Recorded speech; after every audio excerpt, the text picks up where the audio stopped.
Naniniwala si San Beda University Graduate School of Law, Professor Edmund Tayaw, na hindi maganda ang tila panghihimasok ng Korte Suprema sa politika, lalo na noong nagdaang taon. Sa panayam sa ATM, anong take mo sa DZMM Radio Patrol sa Istrenta? Sinabi ni Professor Tayaw na delikado ang tila pagpasok ng politika sa Korte Suprema. Sa kanyang opinyon, tila lumalampas sa jurisdiksyon ng Korte Suprema ang naging pagpapasya nito, katulad na lamang sa nangyaring impeachment laban kay Vice President Sara Duterte at sa iba pang issue.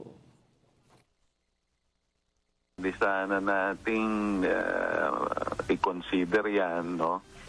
Pero ang mas mabigat na tanong dyan, pwede pa bang magkaroon ng impeachment? Kasi alam mo, ang naging epekto nitong gulong ngayon sa atin, hindi lang yung mga political institutions ang lumalabas na hindi mo mapagkakatiwalaan at lumalabas na nasisira as a result of this political individual, no, rivalries na kung tutusin ni empty rivalries, no, pati ating Korte Suprema na apektuhan na. Saan ka nakakita ng Korte Suprema na lumalampas sa kung ano ang ibinibigay ng saligang batas at ibinibigay ng mga iba pang batas na naandyan ng ngayon lang ako nakakita ng Korte Suprema na dinagdagan ang requirement ng impeachment. Ang